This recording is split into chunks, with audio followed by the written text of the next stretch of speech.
Bismillahirrahmanirrahim. Assalamualaikum warahmatullahi wabarakatuh. Alhamdulillahi rabbil alamin. Wassalatu wassalamu ala rasulillahil karim. Nabiyyina wa sayyidina Muhammadin wa ala alihi wa sahbihi ajma'in wa ba'd.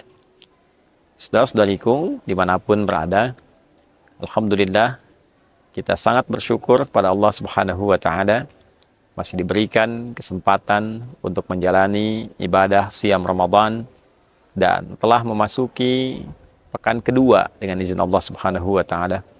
Semoga seluruh rangkaian ibadah yang telah kita tunaikan sampai detik ini berkenan diterima oleh Allah Subhanahu wa ta'ala dengan penerimaan terbaik insyaallah.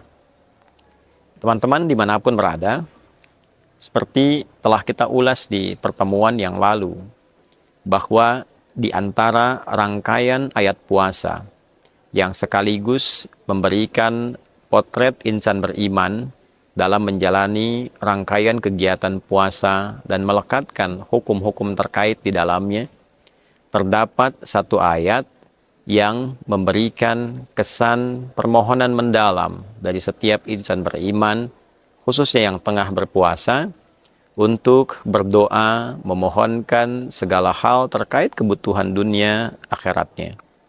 Itulah sebabnya satu di antara rangkaian ayat puasa di Al-Baqarah ayat 183 sampai 187 itu kita temukan di ayat 186 menyampaikan, menjelaskan, menginformasikan tentang kepentingan kita berdoa pada Allah Subhanahu wa ta'ala.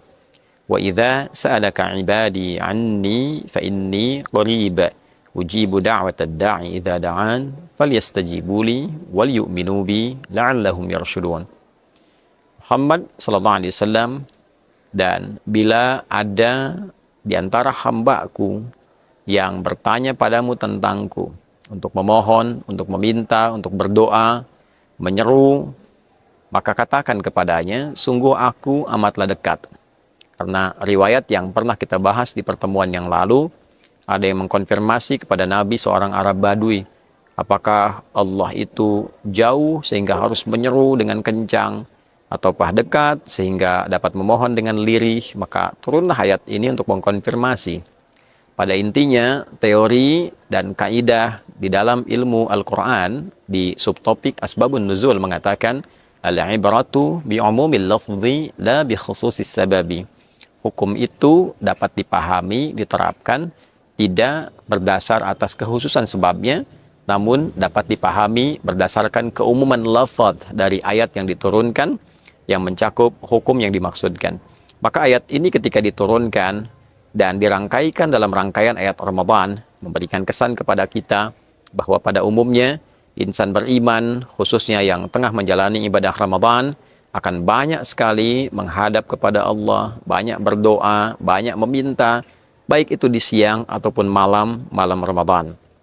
Karena itulah kemudian Allah menegaskan, fa inni qarib ujibu da'watad da'i idza da'an. Maka sungguh Aku amatlah dekat kepada hamba-Ku, mengetahui seluk-beluk yang terkait dengan detil hamba-Ku.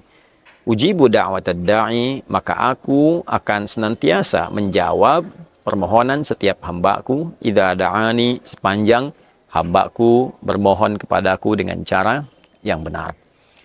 Penting diketahui oleh kita semua bahwa di ayat ini Allah memberikan jaminan kepada siapapun yang bermohon, berdoa, meminta kepada Allah, bahwa setiap doa yang dimohonkan pasti dijawab.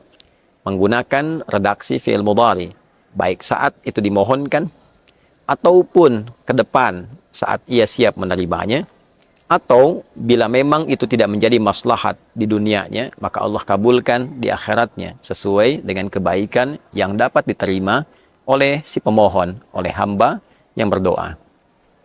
Bab yang tersisa dalam pembahasan kita adalah, seringkali ada orang bermohon, meminta kepada Allah, namun merasa bahwa permintaannya belum terkabulkan. Maka apakah terdapat cara atau adab dalam bermohon, berdoa kepada Allah, sekiranya dengan itu doa kita bisa cepat terkabul, doa kita bisa terasa jawabannya seperti yang kita harapkan. Teman-teman dimanapun berada, Yang pertama, penting untuk digarisbawahi sehingga kita bisa memaknai dan mendalami dengan baik tentang fikih doa. Doa dikategorikan oleh Al-Quran sebagai bagian dari ibadah. Bahkan orang yang berdoa di ayat tadi yang kita sebutkan ditegaskan oleh Al-Quran dengan nama ibad. Jamak dari kata abdun, sifat bagi seseorang yang tengah menunaikan ibadah. Sifat bagi orang yang tengah mendekat kepada Allah lewat proses kebertuhanan ia kepada Allah, menyembah Allah, beribadah kepada Allah Subhanahu wa taala. Itulah sebabnya kata abdun juga terdapat turunan utama dari kata abada. Abada ya'budu. Subjeknya disebut abid, sifat utamanya disebut abdun. Yang disembah disebut dengan ma'bud. Kita menyembah Allah, kita katakan iyyaka na'budu wa iyyaka nasta'in. Di dalam Al-Quran, surah Ghafir atau surah Al-Mu'min, surah ke-40 dalam urutan Al-Quran, di ayat ke-60, kita temukan diksi yang sangat jelas ketika Allah menyampaikan, Innal ladzina yastakbiruna an ibadati sayadkhuluna jahannama dakhirin. Orang-orang yang memiliki rasa angkuh, merasa hebat, merasa punya segalanya, sehingga dengan itu ia menyimpulkan tidak perlu berdoa kepada Allah. Doa di sini digambarkan, disampaikan dengan kata ibadah. Jelas sekali. Innal ladzina yastakbiruna an ibadati. Orang-orang yang angkuh, yang sombong, tidak mau bermohon kepada aku, kata Allah, maka ia seakan menyiapkan dirinya untuk memasuki neraka jahanam dalam keadaan yang hina. Ya. Ini adalah satu penegas bahwa orang-orang yang hidup di muka bumi sebagai hamba dan dia tidak menghamba, merasa sebagai yang punya segalanya, merasa dapat menyelesaikan segala hal. Ya, bahkan secara fitrahnya ia dicipta justru untuk menghamba. Karena itu tidak ada satupun etapa kehidupan manusia yang tidak pernah bermohon. Pasti sepanjang manusia hidup akan ada bagian dari kehidupannya yang mengharuskan, memaksa ia untuk bermohon, meminta, berdoa, untuk menunjukkan bahwa ia seorang hamba, seorang yang butuh, seorang yang lemah, dan puncaknya ia bukan Tuhan. Dengan kata lain, bahasa singkatnya, seakan-akan orang yang tidak butuh pada apapun, merasa kuasa, merasa hebat dengan pribadinya, seakan-akan menempatkan dirinya pada posisi layaknya Tuhan. Dan ini yang menjadikan ia terhina di hadapan Allah Subhanahu wa ta'ala. Teman-teman, layaknya ibadah, maka doa punya adab. Seperti ibadah lain pun punya adabnya. Salat, ibadah, salat ada adabnya, ada caranya. Bagaimana bisa khusyuk ketika diikuti seluruh rangkaian ketentuannya. Bagaimana bacaan Al-Quran bisa benar, menghafalnya bisa cepat ketika diikuti adabnya. Pun demikian doa ketika Al-Quran menyebutnya sebagai ibadah, maka bila doa kita ingin cepat dijawab, ikuti caranya, ikuti adabnya. Di antara adab-adab berdoa, yang pertama teman-teman sekalian, yang paling penting adalah mengarahkan keperluan doa kepada ibadah. Ini poinnya.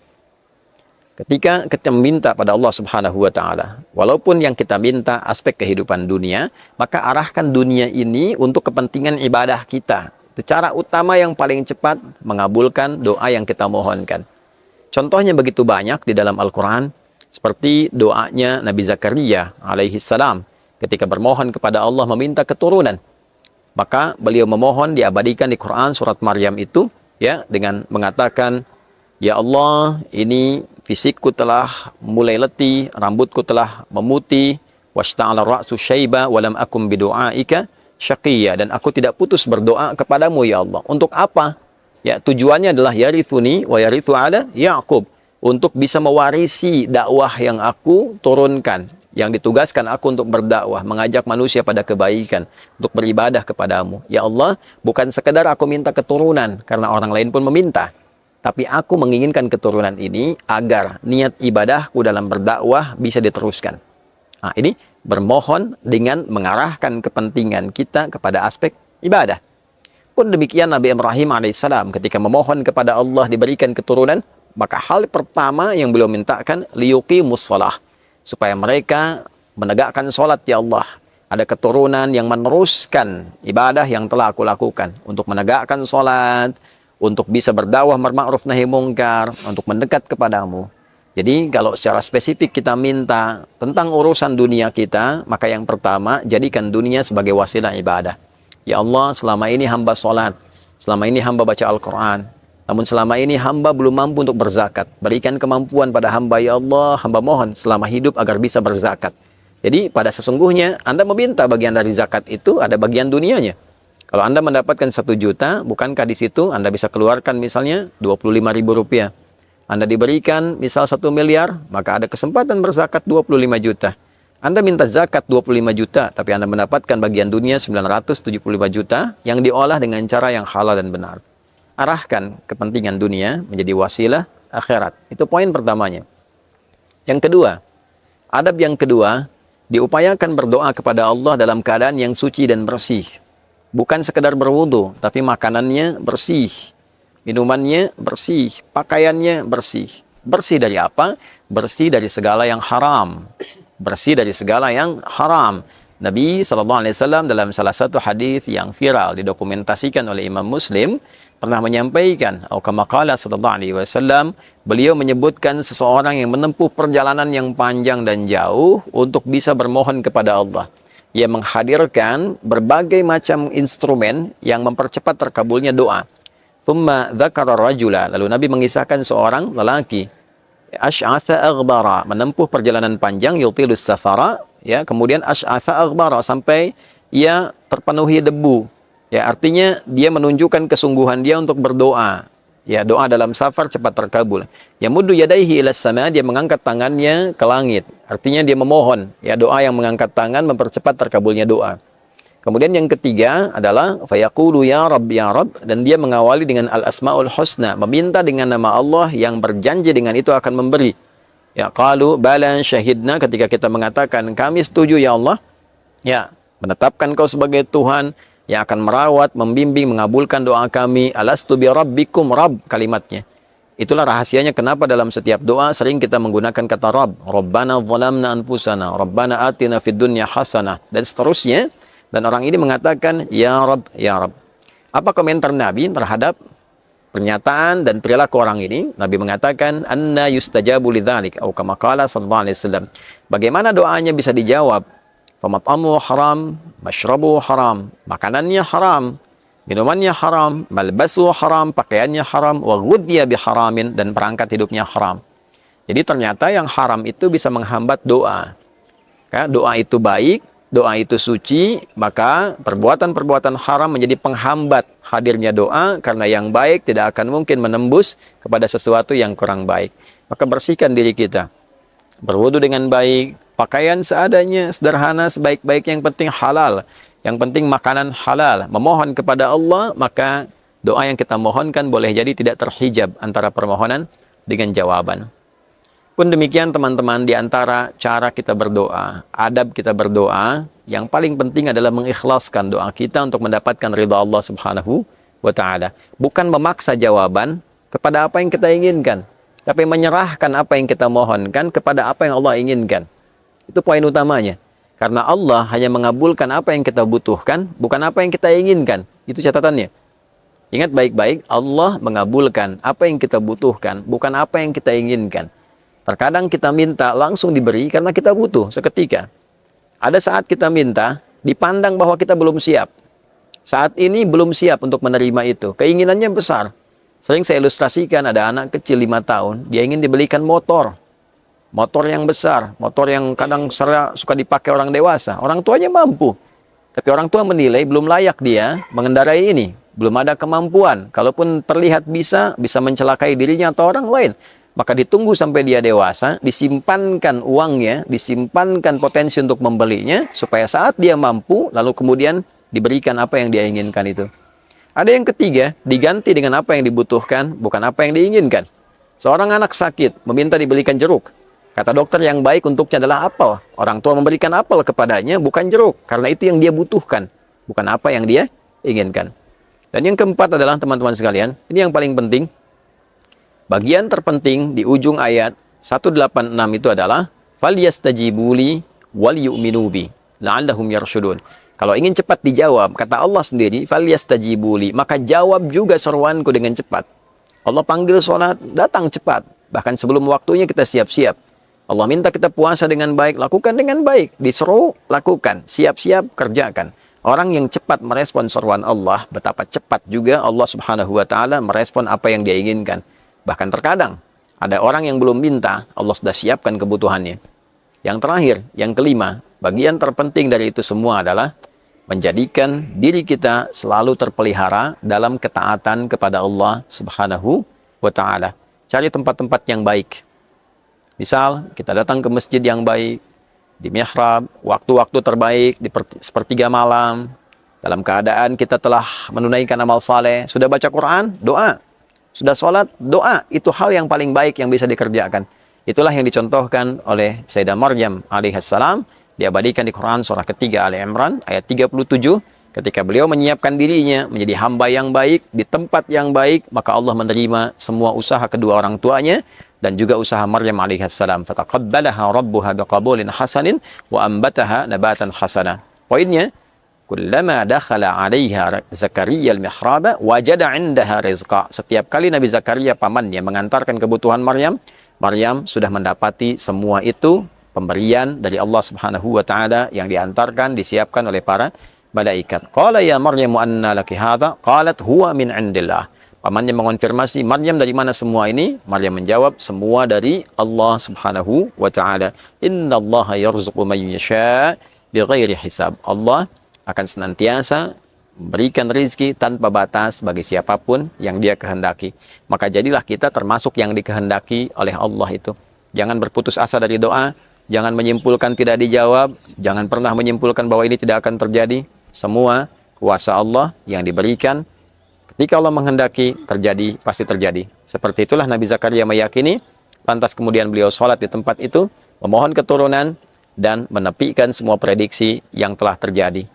Kata orang tidak mungkin punya keturunan, kata orang istrinya divonis monopos dan mandul, kata Allah terjadi dan terjadi, sholat di situ, dikabulkan, dan mengandung istrinya, melahirkanlah seorang anak yang diberi nama Yahya. Semoga Allah senantiasa merahmati kita, mengabulkan setiap permohonan kita, dan menjadikan doa yang telah terkabul itu menjadi peringan hisab kita di hari kiamat, dan pemberat mizan kita dalam kebaikan yang mengantarkan kita pada rahmat Allah, syafaat darinya, dan perjumpaan dengan Rasulullah sallallahu alaihi wasallam. Allahumma rabbana atina fid dunya hasanah wa fil akhirati hasanah wa qina adzabannar. Wa sallallahu ala sayyidina Muhammad wa ala alihi wa sahbihi ajma'in. Wa akhiru da'wana alhamdulillahi rabbil alamin. Adi Hidayat, Mira. Assalamualaikum warahmatullahi wabarakatuh.